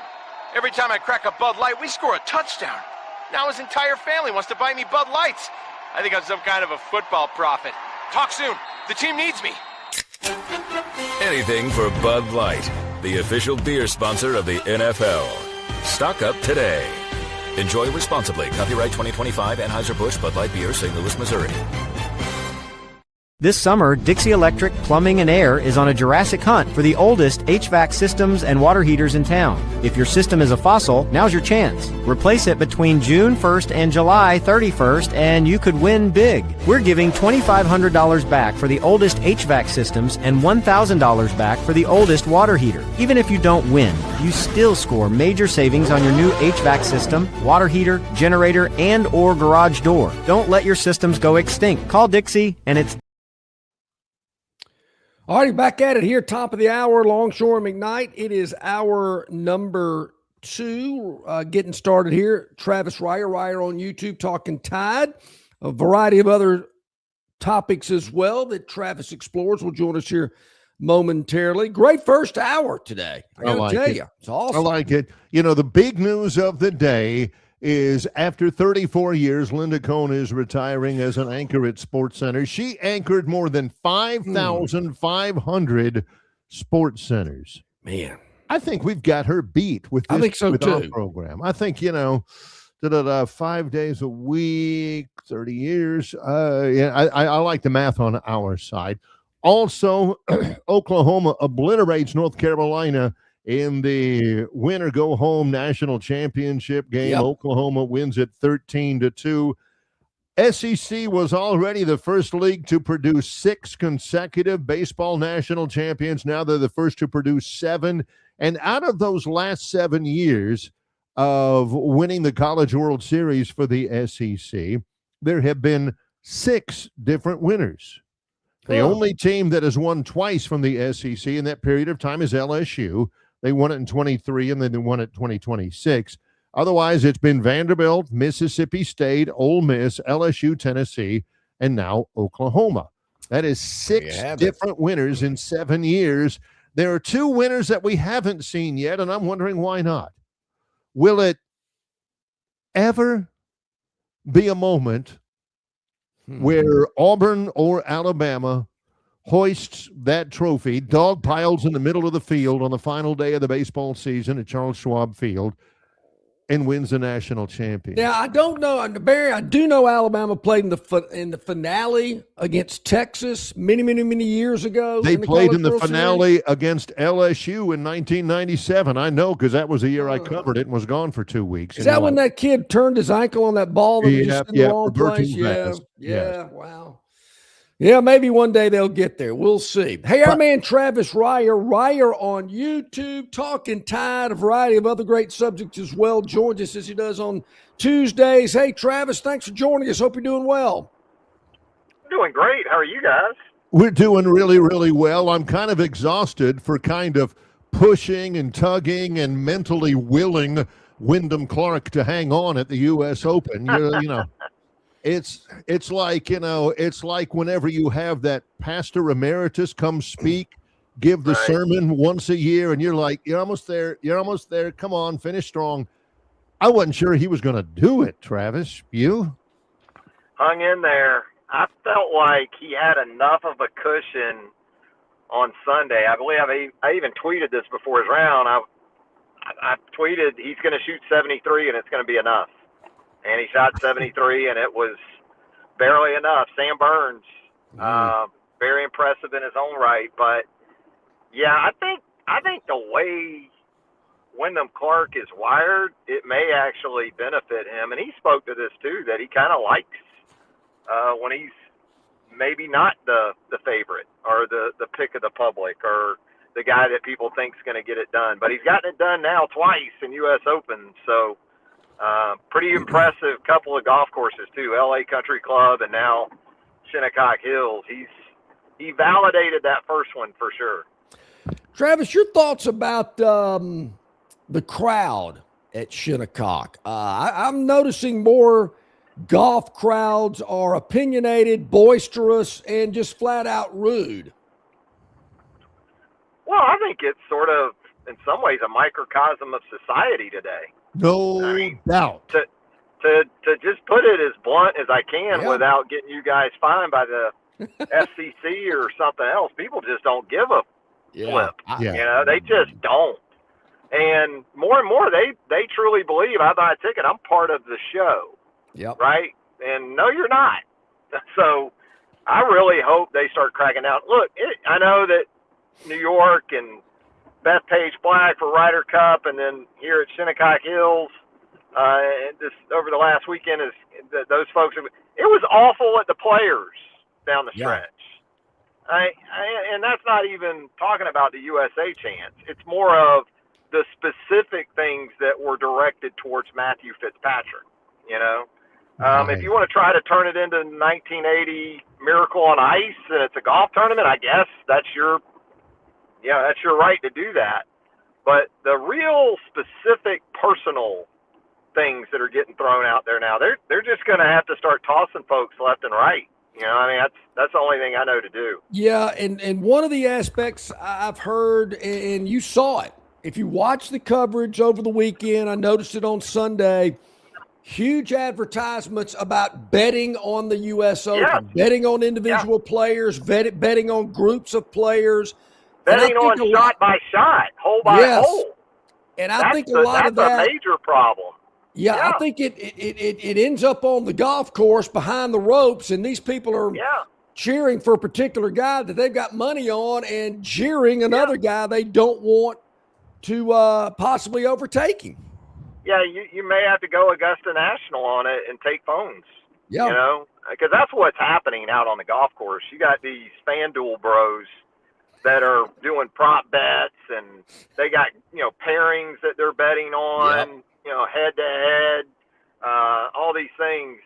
There's no question that's a big part of it, and so it's a real problem. And, thankfully it's been limited in some ways to a couple of 3 venues. But it's something that I think they're going to have to address, certainly. Travis, I wanted to ask you, you had a program a couple of days ago where you're talking SEC. It's part of the entire monolith that is Ryder on YouTube. On Second Helping, you're talking about win totals and in the SEC. And I'm trying to remember, it was with Brent, right? Yeah, and we were talking, I think, LSU, because I think LSU's at 8.5. I was going to ask you about. I can't figure them out. Number one, first of all, they're either going to be. I don't see any middle ground with LSU. They're either going to be great or they're going to flame out. Crash. Yeah, that's kind of where I settled on them too. Unsettled, I guess you could say, was where I settled, because at 8.5, if things don't go right, they could be a 7-16. I think if things go pretty well, they could be a playoff team. I think they're still going to have the people, to make that sort of run, and with what you expect from not just Lane, but retaining Blake Baker as the defensive coordinator, Charlie Weiss Jr. in that mix. That's a strong staff. I mean, you got Ed Ogeron's basically taking on the role of Pete Jenkins. He's the new Pete Jenkins at LSU. So yeah, they are a little bit hard to figure out. I agree. I think in some places they're 9.5. They're to the point where I would probably like them over 8.5, but under 9.5. I guess 9 is kind of where I'm at with them right now. Travis, are you finding it difficult to predict Alabama's season this fall? I'm finding it difficult to predict just about any SEC team's record because of this ninth conference game too. I mean, that's why I think so many of these win totals preseason win totals are what they are because that extra game, that ninth game, and you got to take into account, okay, is this team this year going to have the 5 home SEC games, or are they going to have the 4? You know, right? I mean, are they going to have to play 5 SEC road games this year? You got to really get deep into that, and then you got some situations with neutral sites like Oklahoma, Texas, and Florida and Georgia, and you know some of those games. So it is. I think it's that way across the league. But yes, I do. It is sort of tough with Alabama too. I think where they benefit is the first month or so of the schedule should help them kind of get into the deep end of the pool. But if they happen to lose one of those games, like at Kentucky or Florida State and Tuscaloosa, it could go under pretty quickly. Well, yesterday we got into this subject specifically with Alabama. And I said, you know, convince me Alabama's going to be better than 8-4. And my reasoning, Travis, was history. I mean, I'm looking at the last 2 years, how the team played, some of those, you know, they were some big wins, but I'm still trying to figure out those bad losses. You know, the coaching staff, for all intents and purposes, is basically the same, a few additions and subtractions here and there. Unknown quarterback. Is the running game going to be better? Is the offensive line going to be better? Who's the alpha dog on defense? And laying all that out there, I'm thinking I'm just having a hard time convincing myself this team's better than 8-4. Can somebody help me with that? Well, I think I need, if you find that person, get them, tell them I want to talk to them too, because I'm sort of in that same boat with them. I think they're going to be better than 8-4. I just do. I think they're going to be at least 9-3, 10-2 type of team. But yeah, they've got plenty to address before this season gets underway. And I know everyone's going to look at the sort of quarterback situation, understandably so. But you know, you talk about the staff, the changes at OL and tight end. Right. I think that is where so much of this season is going to swing for this team, because if they can't just run the ball even in situational scenarios, it's a lot easier for me to see 8-4 than 9-3 or better. Is there anybody out there that you just are saying in the SEC, man, you can't lose? I can't. I don't see how they ever would get off track. I believe in this team totally. I know it's supposed to be Texas, but you know, I still think there's questions to answer there, and not even so much Arch, because I was so impressed with Arch down the stretch of last season. I thought he matured. I thought he kind of took on that persona and that demeanor of I'm the guy, and you know, follow me, get on my back, and so I'm anticipating that continuing to be the case as they get into the season. But their offensive line's got to improve. I think defensively they'll be fine. It'll be interesting with Muschamp coming in there on that side of the ball. But I know Texas is supposed to sort of be that team. I think Georgia, though, is the one that you feel like you can kind of count on to be in the CFP when it's all said and done, maybe more so than any team in the league. And then you got some wild cards like LSU and Alabama and even Ole Miss. You know, I would throw in there too. So what's Florida going to be like in year one under John Summerall? So there's a lot to sort of digest. And because things change so much now year to year, it's really hard to get our arms around until we actually see a game or two. Travis, recruiting. You know, when Barry and I got together 30 years ago, that was all anybody wanted to talk about. We spent the whole early winter and spring talking about recruiting, signing day, first Wednesday in February, the whole deal. Alabama's in a position in terms of rankings that they haven't been in a long, long time. And we understand that the numbers are not going to be as large this year, maybe 12 to 15. Indicates that maybe they feel pretty good about their roster or who they've already got, whatever. But where's recruiting stand today in the landscape of college football with transfers and NIL and all this other stuff going on? It's still important, but is it as consequential as it was 10 years ago? No way. Because you have to budget for your roster. You know, you have to take some 3-stars in this era because you got to pay these recruits. Yeah. Everybody says, where are all the 5-stars? Well, how are you going to pay all the 5-stars and then hit the portal like you want to hit it? Yeah. You know? So it's an economic issue, I think, as much as anything. I don't think it's a situation right now where, boy, Alabama's just become very unattractive to these high school kids. I just don't see that being the case.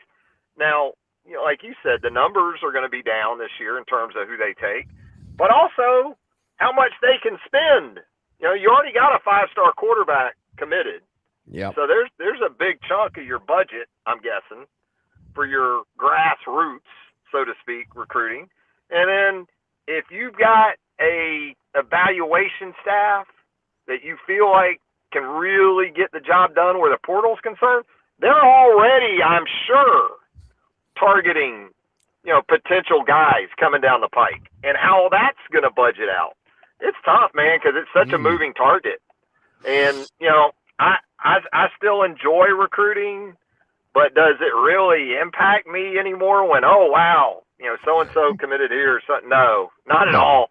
It really doesn't. I mean, I'm on record. Just give me a damn roster on August 1. Yep. Give me actually June 1. June 1 now because of the portal changes. I feel like I know who your football team is from a roster standpoint. Well, you know, last few years it was August 1st or August 15th, give me a roster. But that's where I'm at with recruiting and all of it. Just give me a roster when you've got that year's, you know, team, because that's going to change in 2027. I don't even think about it. Well, this guy, you know, in 2 or 3 years, 2 or 3 years, he might be 2 or 3 teams, you know. So just give me that roster every year on June 1, and then I can start to maybe think about what this team's going to look like. Travis, I will submit to you, and this is probably an obscure reference to some of our viewers, Giannis Antetokounmpo getting traded to the Miami Heat is quite likely the second biggest loss that the Milwaukee Bucks have had over the last year. Yeah, it's just been rough for the Bucks. I mean, first they lose Savannah Ryer to the Clippers in free agency, and then she takes a 3-year deal to go out to L.A., and then, I mean, just after that, of course, just right behind that is the loss of a global icon like Giannis moving on to the Heat. You know, I was able to obviously get up there for a couple, 3 games this past season, and you really don't know the impact of Giannis on Milwaukee in that state until you go and see it. It's amazing. And likewise, I'll say this for the Bucks. The Bucks are catching some heat, but the Bucks went to extents with Giannis, his family. I mean, his brother was on the roster. You know, I mean, I'm worried about what's going to happen to Giannis now. I mean, he was on the active roster. I mean, that was the so-called Giannis tax in Milwaukee. Because he was not a difference maker. Well, I mean, I can almost assure you, Pat Riley's not saying, bring your brother along too, you know, to Miami. And then another of the Giannis's younger brothers was on the G League team for the Bucks. So the Bucks went the extra mile, and it was worth it.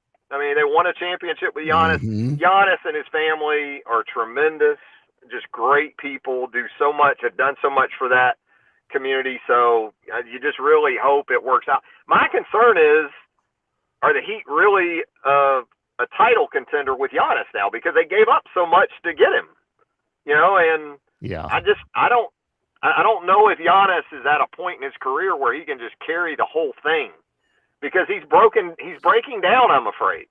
You know, I know he's only 32, 33 years old, but he's played 18 seasons or whatever it is, 16 seasons. You know, he was in the league when he was 18 years old. And here's the thing with Giannis too. He is very much into playing for his national team.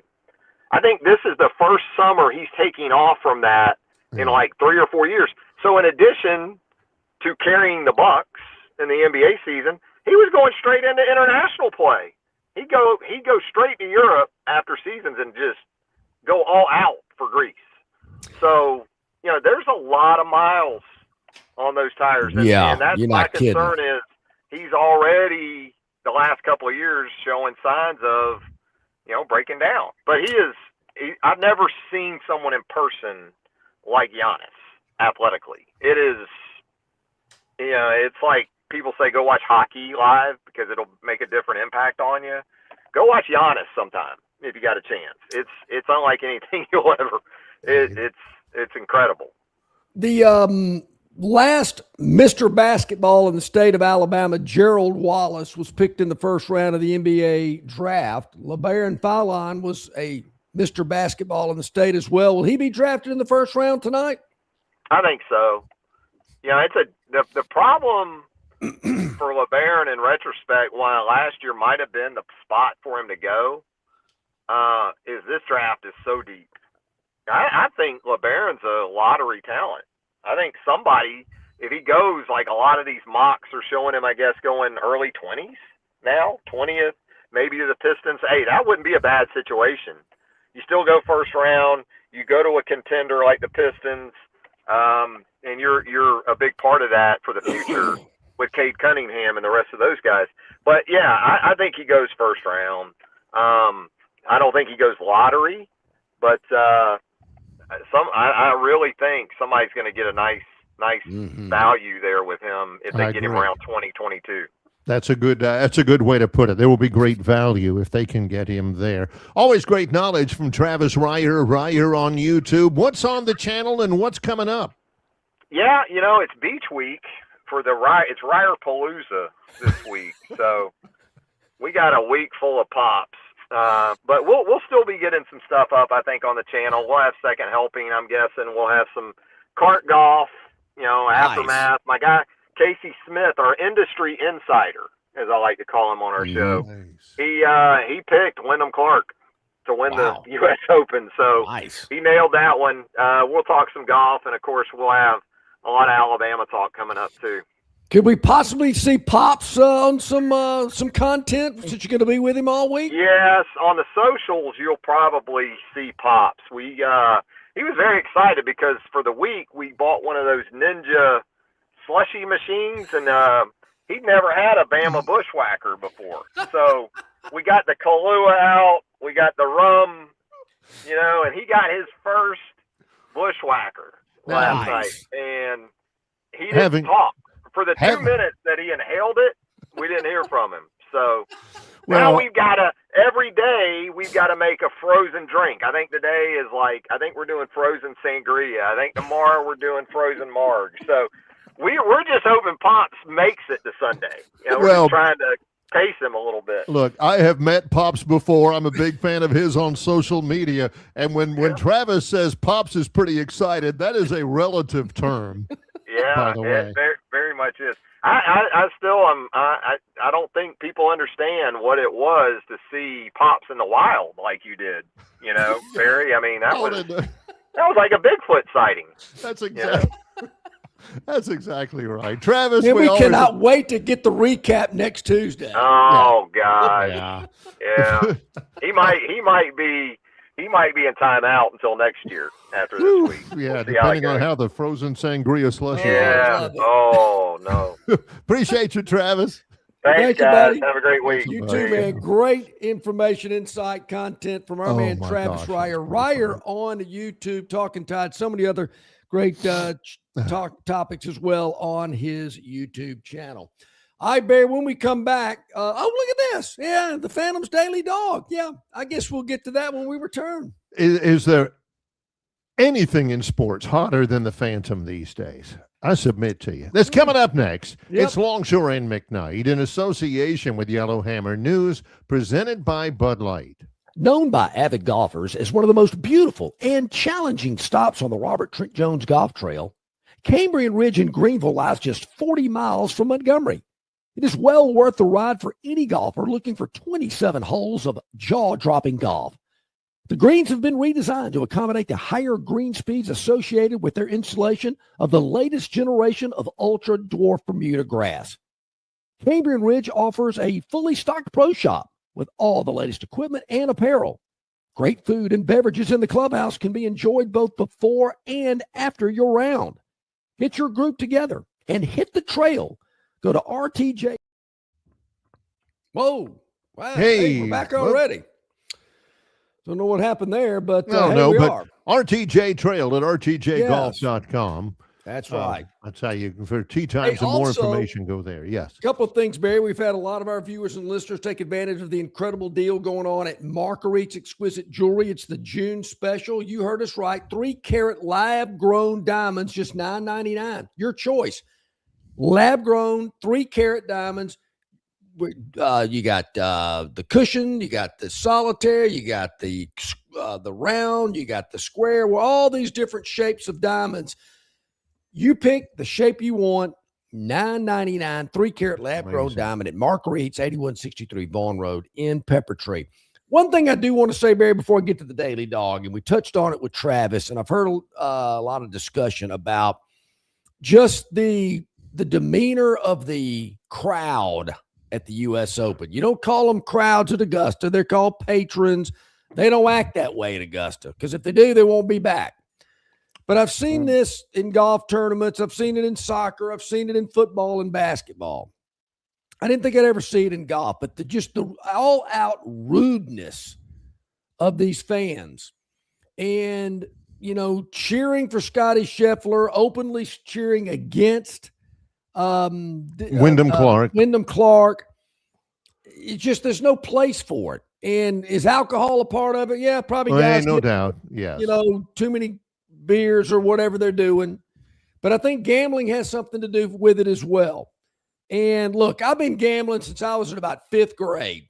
And I've been fortunate enough to know, when enough is enough. And I know there's people out there that have had issues with gambling, as they've had issues with alcohol and food and sex and drugs. There's a lot of things out there that people have difficulty with. I certainly get it.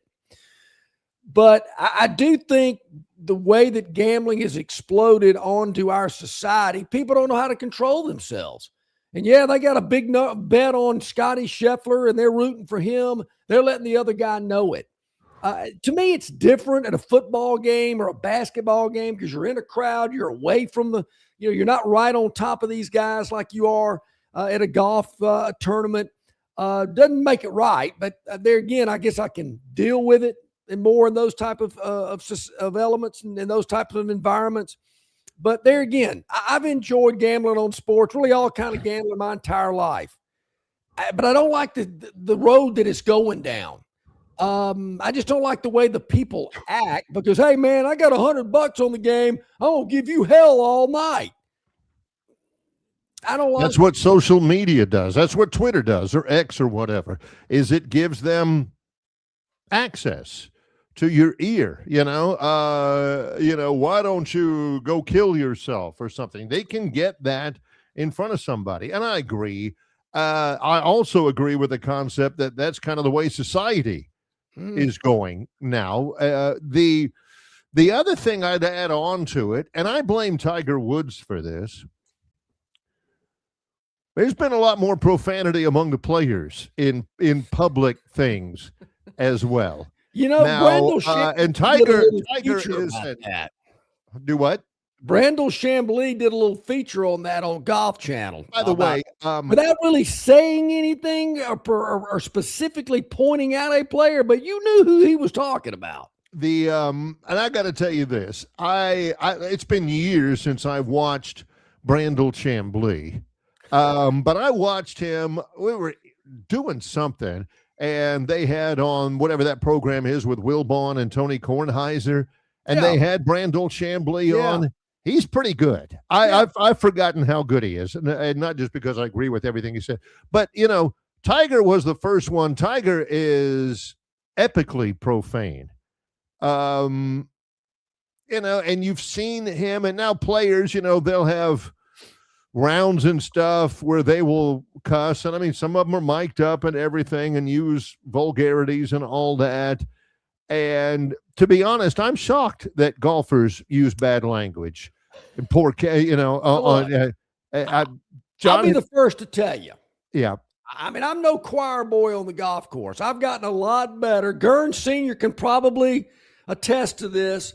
I do believe in my older age, I've gotten a lot better than I was in my teens and early 20s when I might have let an F-bomb out. Okay. I might have had some grips that were a little worn and didn't have the adhesive on it that they needed. But I think I've learned from those things. But you're right. I mean, these PGA players in their late 20s and 30s, knowing the camera's on them, the mics are on them. I get it. Yeah. All right. Much. This has been compelling lately, especially for the Phantom. Yeah. Let's jump in with a daily dog here and then move on. If I remember correctly, Barry, there was a little throat clear, a little head scratching when we released the dog yesterday, which was the Colorado Rockies at home, a team that's not very good. I'll give you that. I think they're in the cellar of their division. They were catching 108 at home against another team that's in the bottom of their division as well, the Boston Red Sox. And I mentioned, Boston doesn't go to Denver very often. You got that altitude, that thin air, that stuff they got to get used to. But you know what made this game so enjoyable, Barry? It wasn't the fact that Boston jumped ahead 2-0 in the top of the sixth. No. What really made it just so satisfying is that the Colorado Rockies snatched victory out of the jaws of the Boston Red Sox in the bottom of the ninth with 3 runs to win the game. Awesome. Nobody asks, hey, how'd you win it? It's just, or how'd you cover? Oh, it's just, did you good. Or did you not? Yeah. And to do it in the bottom of the ninth, 3 runs to win the game. I don't know if it was a walk-off or not. Who cares? It was great. Way to go, Rockies. I know there were some doubters out there, but this one man, he believed in you last night. Yeah. So that brings us to tonight. How about this interesting scenario? We're going to go 5:40 tonight on the Major League Baseball Network, which I believe is every game is on the Major League Baseball Network. Yeah, ESPN now runs the MLB Network. I did see that where they that's their they took over that. All right, here's the deal. 5:40 tonight, Barry. We are going with make sure I got it here. George Kirby facing Mitch Keller as the Mariners come into Pittsburgh to take on the Pirates. I like George Kelly. It's an old school name for a young guy. Okay. It is. You don't see many people named George. I don't know much about George. George Kirby. Sorry, George Kirby. Yep. Going against Mitch Keller tonight, where the Pittsburgh Pirates are a home underdog, catching 1-0. They're plus 105 tonight. Phantom kind of likes an interleague game now and then. I do like interleague, particularly with the home team's a dog. And I know what you're saying. Oh, well, Seattle, they're pretty good. They're leading the Western Division of the American League. That is true at 40-39. But let's look at these Pittsburgh Pirates, Barry. They're 39-39. They're just a half game behind Seattle, if you will. These teams are pretty evenly matched, and I'm getting the home team and points, so to speak. I'm all over it. I am taking Pittsburgh plus 105 tonight, hosting Seattle. So there you have it. That is the Phantom's Daily Dog today. I got to slip out, Bear. I got to go to the doctor to check on my ears. I have had some issues with them. So the doc's going to take a look inside and see what he finds. Hope it's nothing too bad. While I'm away, Warren Sr. can tell you about some of my golf antics from some of my earlier days. Yeah, and we'll gloss over a few of his own. It's Longshore and McKnight in association with Yellowhammer News, presented by Bud Light. Known by avid golfers as one of the most beautiful and challenging stops on the Robert Trent Jones Golf Trail, Cambrian Ridge in Greenville lies just 40 miles from Montgomery. It is well worth the ride for any golfer looking for 27 holes of jaw-dropping golf. The greens have been redesigned to accommodate the higher green speeds associated with their installation of the latest generation of ultra-dwarf Bermuda grass. Cambrian Ridge offers a fully stocked pro shop with all the latest equipment and apparel. Great food and beverages in the clubhouse can be enjoyed both before and after your round. Hit your group together and hit the trail. Go to rtjgolf.com/Cambrian Ridge for tee times and more information. Phoenix Physical Therapy is ready to help patients recover, recharge, and rise. They develop a customized therapy plan for each patient to get them back to enjoying their favorite activities. Their experienced team is committed to providing exceptional care in a professional environment. Whether you're looking to prevent or treat an injury, recover from a recent illness, or recuperate from surgery, schedule an appointment with one of their clinics and take advantage of physical therapy, athletic training, workers' comp, and employer solution services. Get back in the game, get back to work, and get back to life with Phoenix Physical Therapy. To find a location near you and to schedule an appointment, go to phoenixphysicaltherapy.com. That's phoenixphysicaltherapy.com. Hey, you want your property looking its very best this spring and summer, and River Region Straw has premium long needle pine straw to make that property pop. You're not buying sticks, stems, or pine cones. You're buying premium long needle pine straw from River Region Straw. Kenny and his staff have access to the best pine straw in the region, full of color that will last all season long. And now River Region Straw has a fourth location in Chelsea on Highway 280 to go along with their locations here in Montgomery, Prattville, and Auburn. No order is too big or too small, from a few bales to an 18-wheeler trailer load. To get your River Region Straw, drop by any of their 4 locations or give Kenny a call or text today, 669-5959. That's 669-5959, and have the best-looking property this spring and summer with straw from River Region Straw.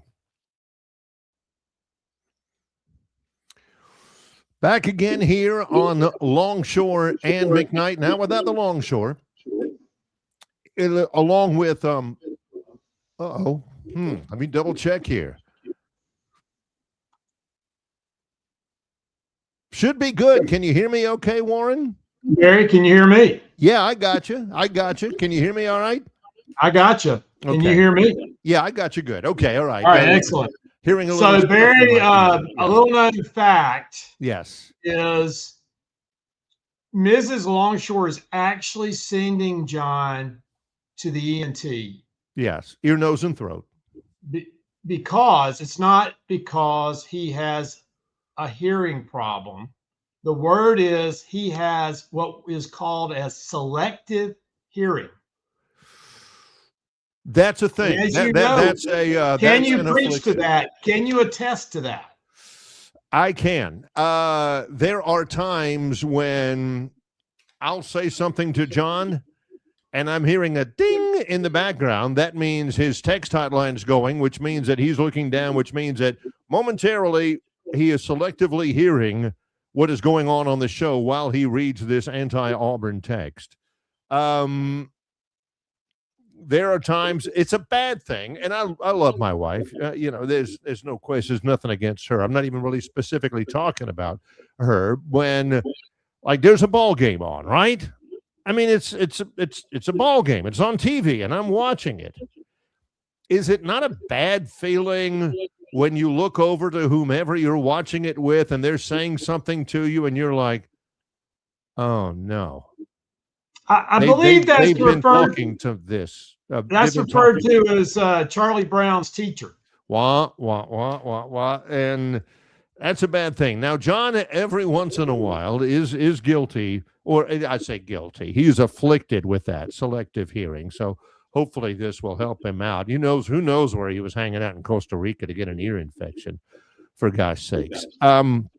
I thought the tequila would cut some of that, but I guess it didn't. It's medicinal only up to a point, I would imagine. Can you confirm or deny? Is there any anecdotal evidence? John seems to corroborate what I was talking about Tiger Woods. Tiger's relentless profanity, some of which has actually made it on the air, has kind of opened the door and desensitized PGA Tour professionals to start using bad language. And I was saying that sooner or later it's going to trickle down to local golfers at local golf courses, the use of profanity while they're playing their round. And John cleared his throat several times and seemed to intimate that that was a thing. So, Barry, I'm going to tell you, I'm going into the archives for this one. Okay. Yes. So I have a legendary uncle who was a big trial lawyer out in Texas that was full of life.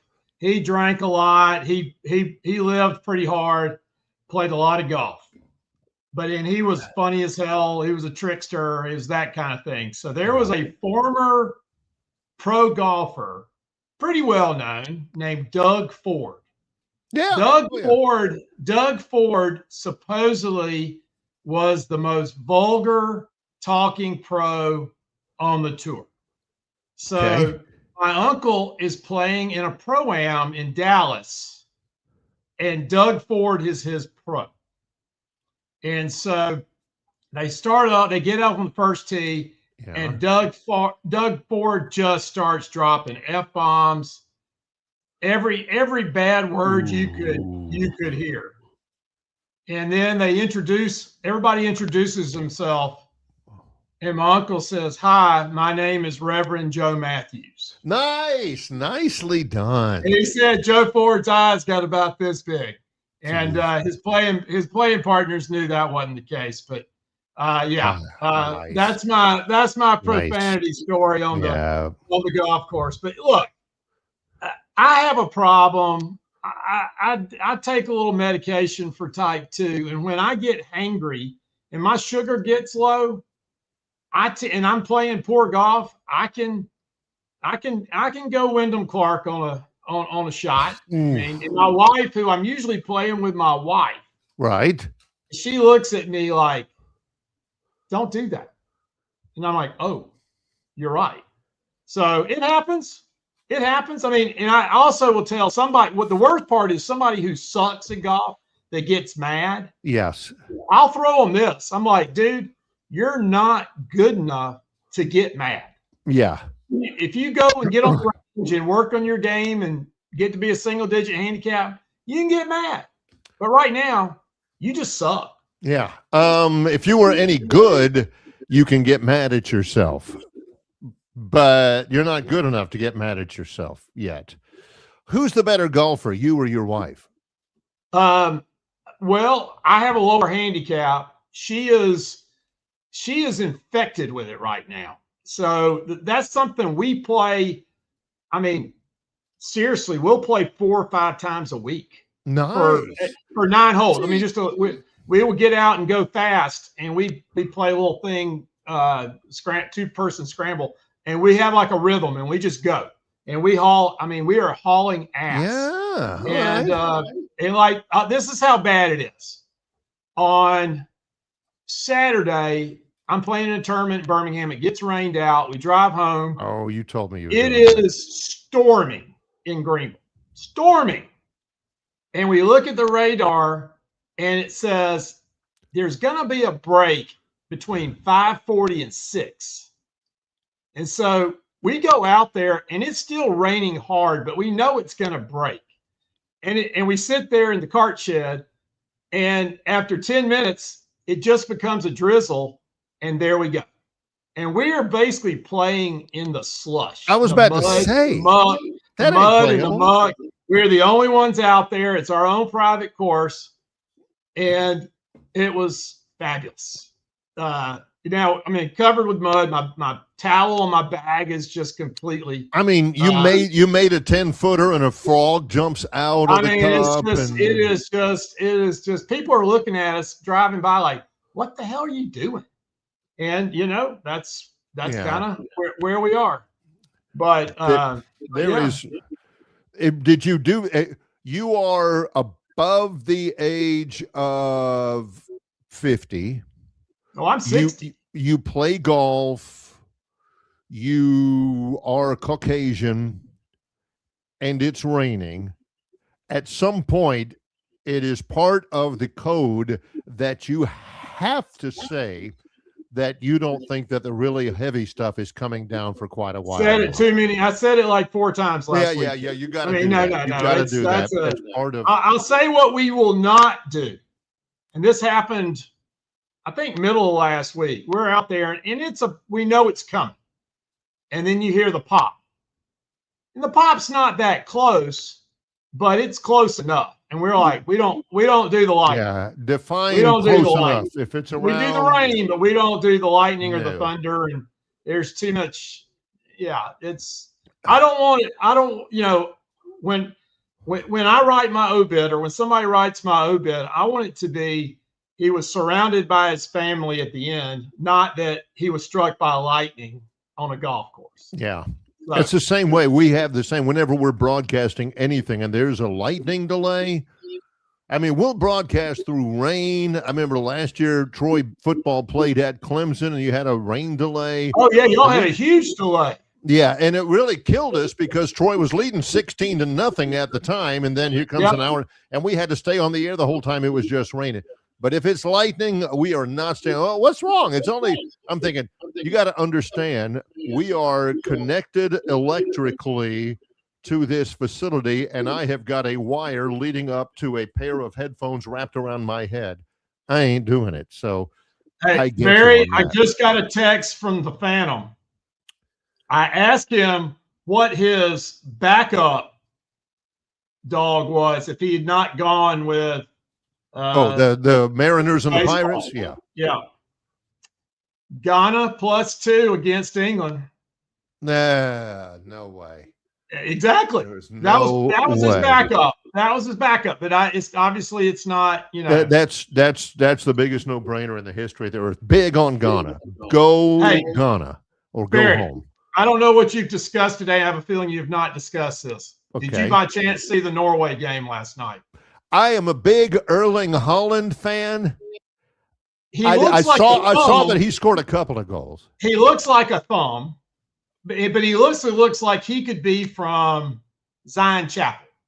Yeah, no doubt. He is. Yeah. He has that good old boy kind of look to him, but also a Nordic look. Yeah. He is a stud. He's a freight train, man. He is a freight train. He came in. I'm telling you, the dude is something else. And I caught both of his goals. The way he plays. What's beautiful about it is his second goal, which was the third goal of the game. He passes it up and they pass it the other way. And he does this. He like gets pissed and he's like this. And all of a sudden it comes back to him and he puts it in. Yeah. So he's like he has an attitude, and then all of a sudden it comes back and he's like the most athletic, hardest playing, fastest, huge guy that you'd ever see in the world playing soccer. And I'm with a couple of buddies, and they're like, "Man, could you imagine putting him at rush linebacker?" No. He is doing what he's supposed to do, and he's where he's supposed to be. He's a mix between the bad guy on Die Hard, who may be the same guy from Witness. Yes. Yeah. The Amish guy. Yeah. The Amish guy. Oh, who was that guy? He was like a Russian supermodel guy, and he kind of reminds me of Buck.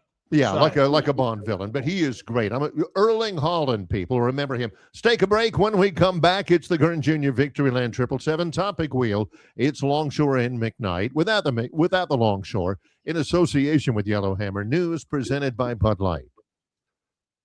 Why Hands? At Hands Heating and Air, you get this area's highest ranked service provider with 24-hour repair service, no overtime charges, and their same-day service guarantee. Plus, instead of other companies' 30-day repair warranty, Hands gives you a 3-year repair warranty. Hands Heating and Air is here for you 24/7, 365. And service is not just something they do, it's their way of operating, for you in mind. All of Hands employees are trained to adhere to this standard. They work hard to ensure that this standard is maintained, and they are constantly looking for new ways to better serve you. Call Hands Heating and Air today at 508-5382. That's 508-5382, or find them on the web at 834hands.com. In sports, if you think joy only happens after you win, think again. Look at the world's most successful athletes like Serena Williams, Brooks Koepka, and Alex Morgan. They don't spend all their days grinding away. They take time to enjoy themselves, like getting together with friends over a Michelob Ultra, because they know that happiness is the key to winning, and that joy is the whole game, not just the end game. Michelob Ultra. 95 calories, 2.6 grams of carbs. It's only worth it if you enjoy it. Enjoy responsibly. AB Michelob Ultra Light Beer, St. Louis, Missouri. Prattville Carpet is the most trusted name in flooring in the River region. Ray Bowles and his staff have an extensive line of Mohawk, stain-resistant carpeting in all the latest styles and colors.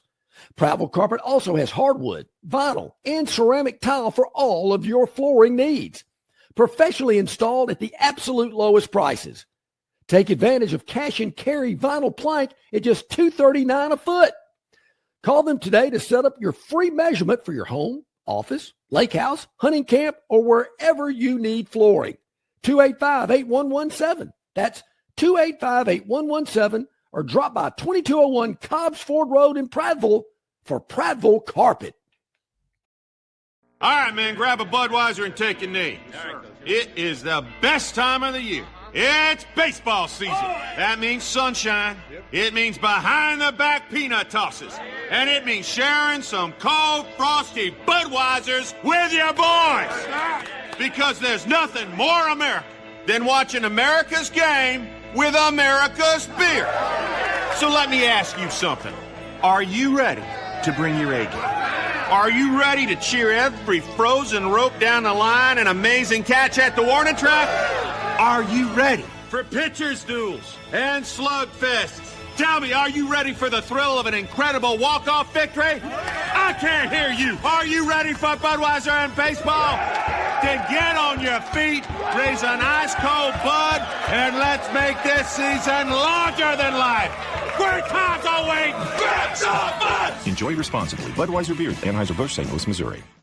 Don't miss your chance to win big at Victoryland Casino. Play the latest, hottest, most exciting games around with fun bonuses and big jackpots. Don't miss out on your free play. Stop by Player Rewards today and check out this month's exciting free play promotions. Come see why our players keep coming back.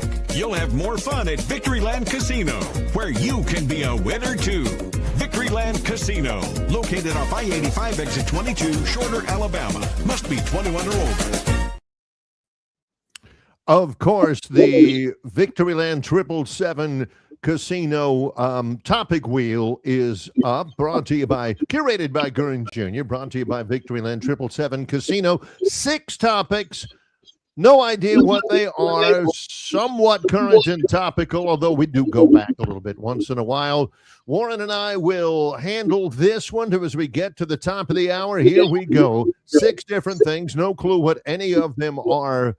Let's fire up the topic wheel here. Well, all right. Here we go. Here we go. All right. Let's see. 5 today. Oh, yeah, 5. We are. This is. Oh, I hope this is what I hope it is. No, it's into messed up. Is this up. messy? Is this All messy? right. Oh, man. Lionel Messi has more World Cup goals than anybody in history. And a month ago, John says, who is that Lionel guy coming to Auburn? Less than a month ago, Lionel Messi was at Buc-ee's off I-85 near the Wire Road exit in Auburn, Alabama. And his Buc-ee's trip fueled him till the dawn. A couple of goals. He now has more. I think Miroslav Klose is now number 2. Mbappe is only 2 back. He had 2 goals yesterday in a rain-soaked win over Iraq. Messi is the best soccer player in history. I don't care about Pele. I don't care about Cristiano Ronaldo or any of those guys. Messi is the best that ever was. Now, Barry, that's not to be confused to fall of 1981 when I saw Lionel Richie and the Commodores at Beard Eves. Really? Yes. It was fantastic.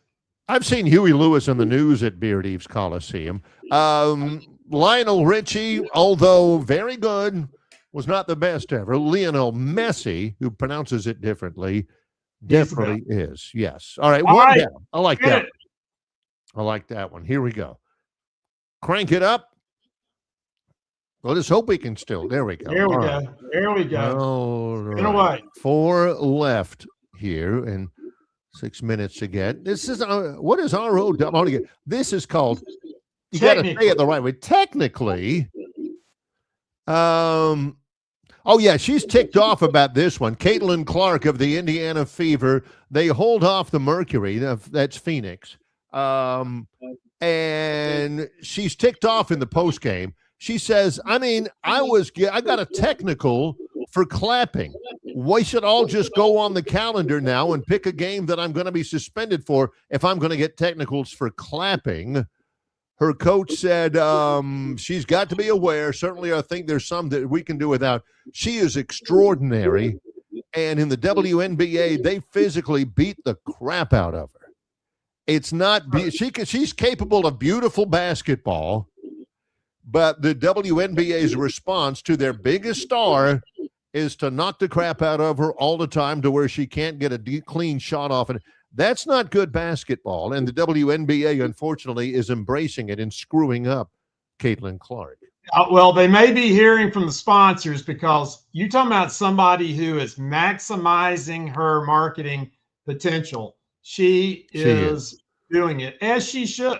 But man, she has got an attitude, and it makes her what she is. I mean, it makes her a great player.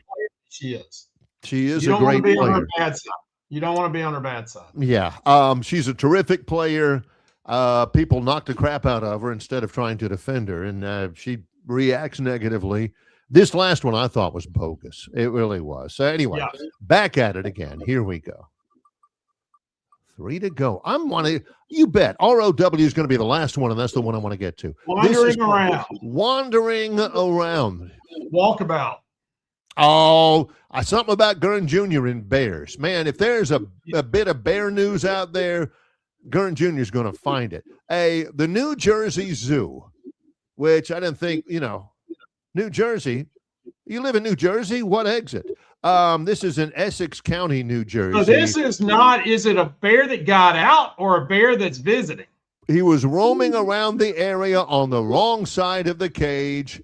That's at the Turtleback Zoo in West Orange, New Jersey, which is right outside of New York City. I don't think he's out of his... It's not a bear. It's not an escape. It's one that's visiting. I guess he smells the other animals and wants to get close. Yeah, maybe. At no time did the bear come in any contact with any humans, and everybody was safely evacuated from the zoo with assistance from the sheriff's office. Gosh, I'd kind of like to see video, because Gurn Jr. will give us video of a bear that's like camping out in somebody's basement, or, a bear that's walking around a heavily populated area. Gurn Jr.'s got that bear radar. Normally, all I can say is one word, Barry, Spumani, from the movie Semi-Pro with Will Ferrell. That was the safe word when he wrestles the bear in the cage. Oh, yeah. Jackie Moon. That's Jackie Moon. Yeah. That's one of my favorites. That is good. He could not. All right, down to 2. All right, 2 to go. Party's not over in ROW. Okay, here we go. ROW. What does I hope this is what I think it is. ROW. This is. Okay, so we talked about a little bit. This is ROW. This is ROW. It's not an acronym. This is what they do here. This is Times Square. They all row. Everybody's rowing everywhere, even in the Norwegian Parliament. Norwegian Parliament. Hiya, Norge. My favorite. And then let's see if it gets to the Norway. Norway's good. They've got one of the top 3 players in the world. We've already mentioned him, Erling Haaland. They're at the World Cup. The Parliament is rowing, but they had tens of thousands of Norwegians that absolutely took over Times Square. Norwegian soccer fans in Times Square. I think they played at the Meadowlands or MetLife or whatever. Check this.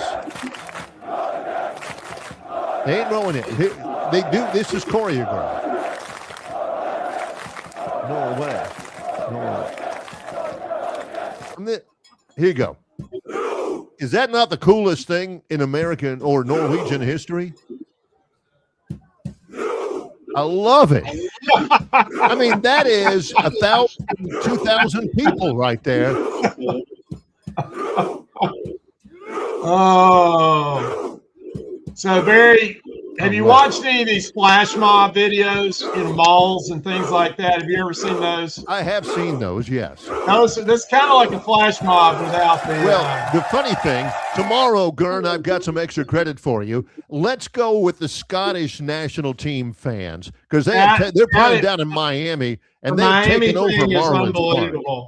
Yeah, they drew more Scottish fans at Marlin Park than the Marlins have ever drawn for a baseball game. All right, party's not over. This will wrap it up here.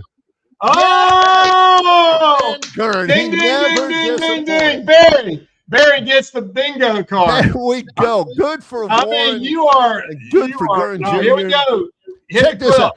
Scotland shows up. They had a special Scotland Day at the Marlins game. Nobody ever comes to the Marlins game, but the Scottish fans came, and they got the bagpipes, and they're drinking the beer, and they're wearing the kilts, and they have taken over Miami down there.